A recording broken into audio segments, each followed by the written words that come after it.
There are a lot of marketing approaches or methods that get people suspended. That's a big problem that a lot of sellers don't realize, is that their competitors are taking screenshots of all this stuff and reporting it to abuse teams and saying, this seller's breaking the rules. You have to make sure that anytime somebody buys from you, you understand it could be a competitor who is looking for a mistake, who is looking for a weakness, who is looking for a violation. Get rejection reasons. Don't just get a generic answer. You have to get like a reason. You need to write a high-level email to a high-level person at Amazon. If you give them basic content, they're not going to read it. People who tell me it's been going for a month and I appealed 5 times and it's the same answer every time, I tell them, stop doing what you're doing. Don't appeal through Seller Central. Don't keep sending the same appeal. Some of the rejections are because people send the same thing over and over. They send the same thing and they send it the same place. That almost guarantees rejection. Hi everyone, welcome on Amazon Expert Monday. Every Monday we interview Amazon experts who share some tips, some nuggets. And today we are with Chris Maccabi from e-commerce Chris. Chris was working for Amazon, accepting appeals, blocking some accounts, and now he switched into his own activities, helping sellers to appeal when they get suspended with compliance, etc. Chris, thank you for being on the show. How are you? Yeah, good. Thank you so much for having me on. You're welcome. Welcome. So you've been working on Amazon more than 10 years ago, right? I left Amazon 10 years ago. I've been consulting for 10 years and I worked at Amazon 6 years before that. So I took a year off to travel between. So maybe 16 out of the last 17 years, seller performance, policy enforcement, some of that time for Amazon, right? And then since leaving Amazon, helping sellers understand how to appeal. There's still many misconceptions and many mistakes around appeals. And then trying to help people avoid the need to appeal because mistakes lead to suspensions usually. So it's better to not have to appeal in the first place. Yeah. Sure. So you used to be in the position to receive appeal and to judge if you accept that or not. Yeah. And that made you switch to the other side. What is the most common mistake people get suspended on Amazon? Well, now it's policy not understanding the policies or not following the policies. I'm sure many of your audience are brand owners. Brands always feel pressure for maintaining sales rank, getting positive product reviews to stay searchable, to stay relevant. Many sellers are still making mistakes with putting inserts inside the packaging to try to get positive product reviews, or adding a QR code somewhere, could be inside, could be outside packaging, and trying to give product away or make special offers and get reviews that way. There are a lot of marketing approaches or methods that get people suspended that people are still doing. I don't know why they're still doing some of them. I think it's just education gap, misinformation. And actually sometimes sellers tell me that they learn like tricks or hacks to get reviews or to accelerate sales. They learn it at an event or a conference. This is one reason I started doing my own conference several years ago, called Seller Velocity, because we kept hearing that people went to an event, went to a conference, and they heard from an expert who did not understand compliance, and they weren't really an expert, and they were getting people into trouble. So this is the biggest reason we created our own conference, was to make sure the message and the education was accurate. Do you have an example of the kind of techniques that they learn in conference and that lead them to be suspended? Yeah, people are still saying that you should get email addresses for all your Amazon buyers and then send them mail, like a postcard, or get their email address or get their physical address, either way, and send them things that offer free gifts or promotions or discounts, or enter them in a contest and try to keep them around so that you can offer them things and then later try to get them to leave reviews, or you don't even ask them for a review, but you give them things and you expect them to leave a review. And that contravenes Amazon policies for review solicitation. They consider that an attempt at manipulation. You might not win. You might not succeed with the reviews, but just the attempt can result in an account suspension. And right now, this month of May, last month, April, and even back in March, it's been 6 to 8 weeks of sellers getting suspended for QR codes that put them into a sales funnel or a marketing funnel that tries to get them to leave a review, or just tries to give them product and let them decide to leave a review. There are also brands who aren't doing that, but they offer refunds, and then the buyer gets a refund, and then they ask them to change the review from bad to good. And you can't do things like that. You can't ask anyone to change a review or a feedback anymore. Do you mean like if I'm selling a product and I'm offering an ebook with that product, I cannot insert a QR code to make them download the ebook and then have their contact and ask them in a polite way if they want to leave a review? Some Amazon policy enforcement team members will consider that accessing their personal information. Oh, really? Okay. I can share with your audience at some point what the message looks like. Yeah. But essentially it says, we see that you've been trying to contact you've been breaking our community rules by contacting buyers to ask them for personal information. Well, an email address is maybe considered personal information, certainly a physical address. So some people said, well, that message was sent because sellers kept sending postcards. They kept getting a physical address through the QR code and then sending mail, sending postcards. And then the postcard would have a link, or the postcard would have something on it, or it would have an offer. And then that offer would lead to reviews or lead to other contacts. There's disagreement. Some people say, well, the real problem is the quantity of the contacts and messages, and buyers don't like the quality of the messages. But it's the quality of the message or the quantity, it's still considered a problem. And people are getting reported by their competitors for abusing these policies. That's a big problem that a lot of sellers don't realize, is that their competitors are taking screenshots of all this stuff and reporting it to abuse teams and saying, this seller's breaking the rules. We explain with all the screenshots.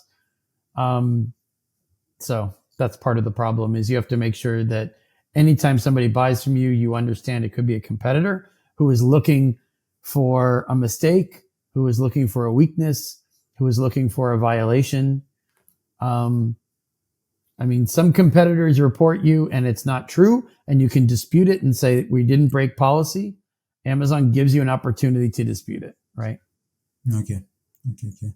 I didn't know that it wasn't allowed to get the seller's contact. Like, I knew that if you sell a product and you give an insert telling, give us a review, etc., that is not allowed by Amazon. But I always heard that you can ask for the email to download the ebook, for example, and then have your own sequences, as long as you don't ask directly for reviews in the insert. So didn't know that you can get suspended. Well, it's not just about asking for a review anymore. The question is, what's the messaging in those sequences?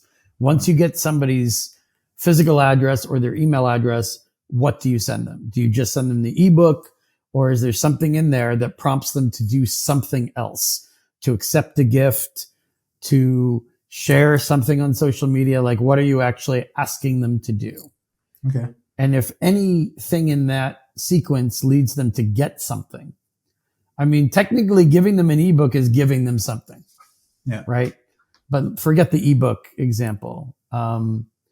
If you're giving them a discount, or if you're giving them a product, then Amazon considers them more likely to leave a positive review. Okay. Anything that makes them more likely to leave a positive review is considered against the rules. Okay, I didn't know about that. So it's not about asking. It's not about asking for a review anymore. Yeah. And you already saw some sellers getting suspended because of that?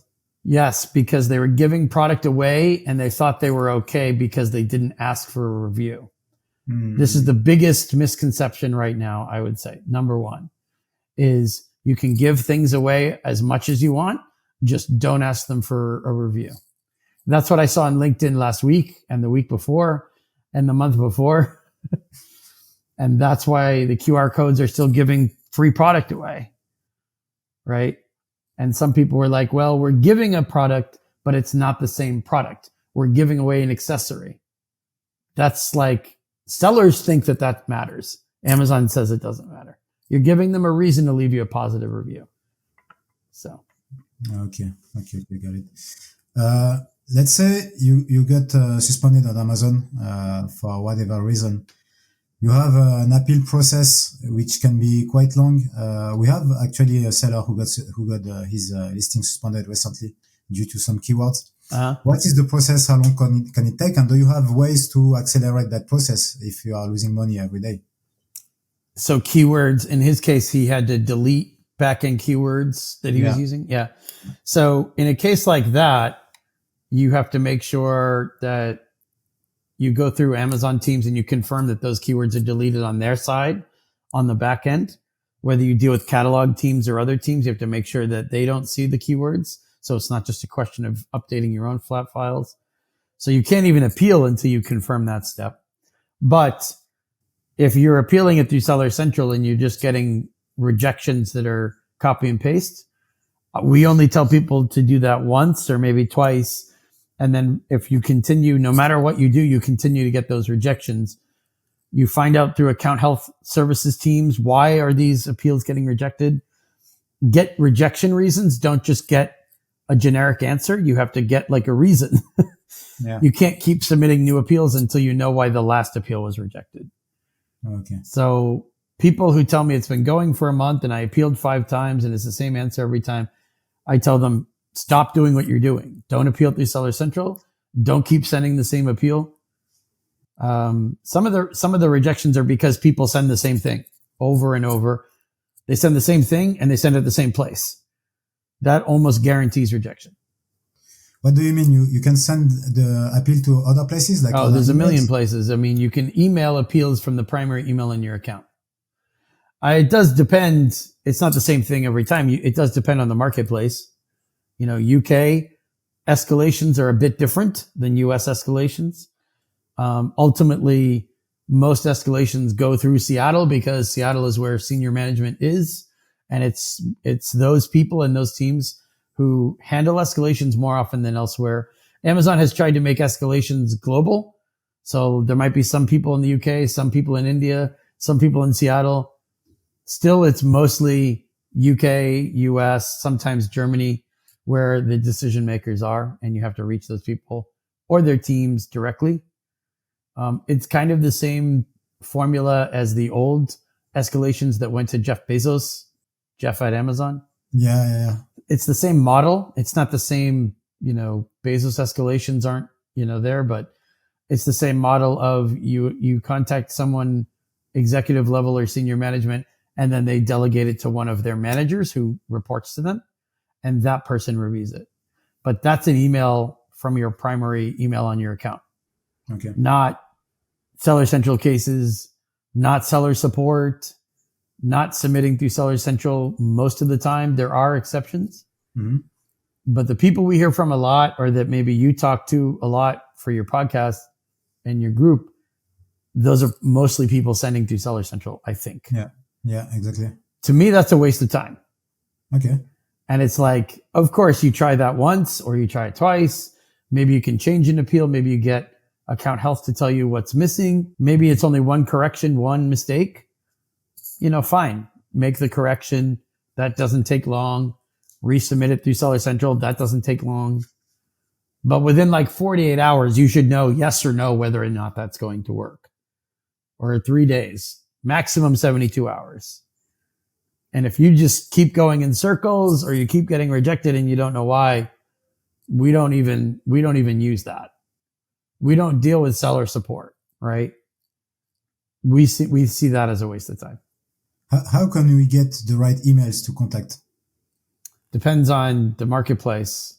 I mean, some of for UK sellers, the managing director of the UK, he himself in LinkedIn posts the email. Okay. He answers people who complain about seller account issues with the managing director email. He puts it publicly on those comments. So obviously if it's a UK account, then you wouldn't use that email for the managing director of the UK if you were in the US and you have problems in the US, right? So it depends on the marketplace. It also depends. It's not just about where you email. It's what you send. So a lot of people Google and they find all these emails and they take their Seller Central appeal and they send the same exact thing in an email to like an Amazon executive. I don't know why they do that. Desperation, maybe. I don't know why. But if you do an escalation, you have to rewrite it. You have to change the content to fit the audience, to fit who it's going to, right? Yeah. So a lot of the escalations get rejected even when they're emailed, and I read them and it's like, it's not even addressed to the right person, or it's got ChatGPT. Like it just looks like AI, and it looks like generic messages. Like if you get a email and you see that it's obviously ChatGPT, you're probably not going to read it. Yeah, sure. Yeah. Same thing for somebody at Amazon. I get those messages every day. They come across like spam, you know? So you need to write a high level email to a high level person at Amazon. If you give them basic content, they're not going to read it. Yeah. Okay. Do you have some techniques like to talk like to these people and get answers? Yeah. Typically we start with, this is where we sent it. These are the answers we got back, screenshots or attachments, maybe not in the email. You don't want to make the email too long. Okay. Like very factual, very data focused. This is how much money we're losing a day. This is how many times we appealed. These are the teams we sent it to. These are the answers we got. Like even bullets, like a bulleted timeline is pretty brief, pretty short. Okay. Got it. And that's another problem with like people using AI or not even AI, people using like a template. All the templates I see are too long. There's lots of extra stuff. People apologizing for things, people writing all this fluff, and it's like useless. It's like, take that out. Because at Amazon, they want it very quick, very to the point, and very direct. Okay. You know, you asked us for this document, and you asked us for this information, and you asked us for this, like these three things. We provided them on these dates, and we got these responses which did not answer us. So then we wrote an escalation here on this date. And this like bulleted timeline, very simple. Attach the screenshots. This has cost us, I mean, most of the sellers I work with are losing maybe $3,000 a day, $5,000 a day, $10,000 a day. So give them the number. We've been working on this for 7 days. We've lost $5,000 a day, $35,000. Just waiting for a response, just waiting for a review. So you make it sound like you're forced to escalate it to them, right? Mm-hmm. And you don't want them to think like, why are you telling me? Why are you showing this to me? Mm-hmm. Why aren't you sending it through Seller Central? Why aren't you emailing Seller Performance? You know, they need a reason. So don't give them a reason of, we hate getting copy and paste messages from Amazon, or we hate waiting, or we hate losing money. They know all of that. Keep the emotion out of it. Just focus on the numbers and focus on how many times you appealed, because your argument to them is, we are forced to appeal to you because we're just going in a big circle and we're wasting time. Okay. So you're addressing to humans who don't have a lot of time. You have to be very concise with data. To make sure they understand your point and not be emotional about that. And keep it short. Keep it short. Yeah. Well, because so many people are emailing so many Amazonians right now. Okay. And a lot of it is like not very good. So you have to stand out against other sellers. You have to be memorable, I guess. So. Okay. Not using ChatGPT, because that's what I was thinking at the beginning. So not using ChatGPT, very concise and with data. You were thinking of using it for what? For emails. I guess that's not the good idea. I mean, from what I can understand from talking to people is that their reaction to AI written emails is the same as my reaction to it. I mean, first of all, ChatGPT is only good for what you put into it. Yeah, sure. Like you can't put in random crazy ideas and then gold comes out on the other side. It's still dependent on your inputs and your prompts. Completely. So a lot of people send me information that's rewritten by ChatGPT and I still don't understand it, or I still have tons of questions, or it takes me a lot of time to read it. And I don't spend much time on stuff like that. People at Amazon are getting so many email escalations, so many.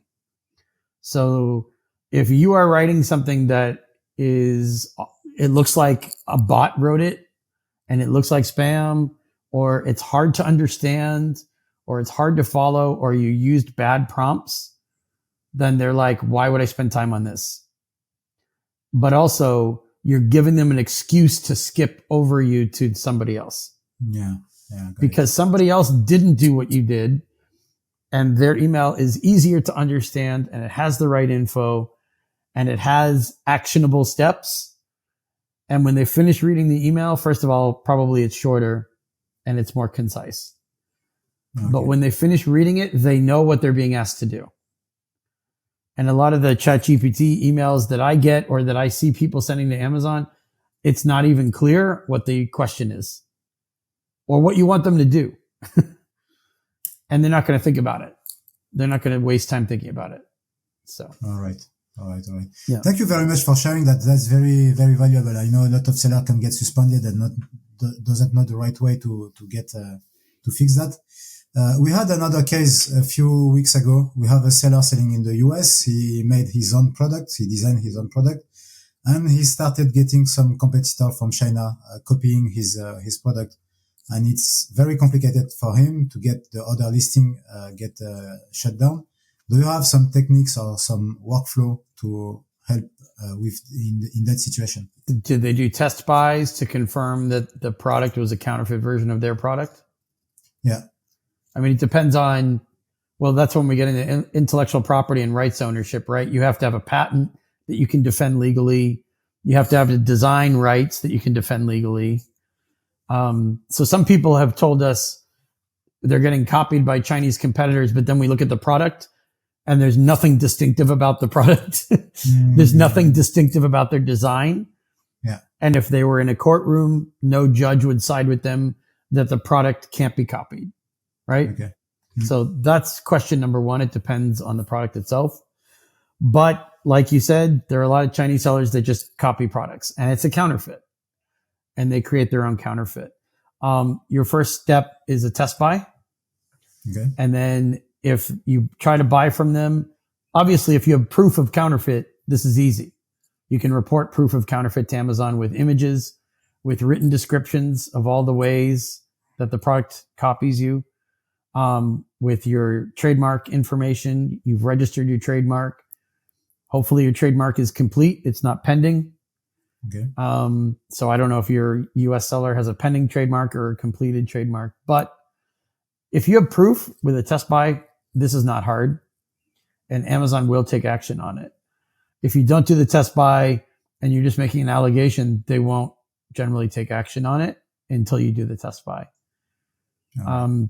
Test buys can take a while to get to you, right? From China. I understand that. Or you might get them kicked off the listing and then they come back. You should be able to get that seller blocked if they come back and they counterfeit your product twice. Yeah. But you need the test order. You need proof. If the Chinese seller keeps canceling your order, then you can report them for that because you're not able to get the test buy to confirm counterfeit. But you can complain to Amazon that they're canceling your order like that. Okay. So even if the listing is the same, you have to make a test order to get the product and check. You should at least attempt a test buy. I mean, it depends on what you mean by the listing the same. If they just copy all your images, that's a copyright violation. Yeah. I mean, the product is the same regarding the images. It's not the exact same images, but you can see that the product itself is the same. And he is supposed to be the only one selling that kind of product. So, yeah. It depends on the strength of their registered trademark. Depends on if the trademark's pending. Depends on, how similar the products are. You have to prove how similar they are. Right. You can't just say this is the same product as ours, unless, I mean, if you're saying the detail page is the same, they're using all the same content, then that's a copyright violation. Mm. Yeah. All right. Yeah. All right. Very clear. You guys offer audit, like you can audit an account to check the health and the risk. Yep. What does it consist of?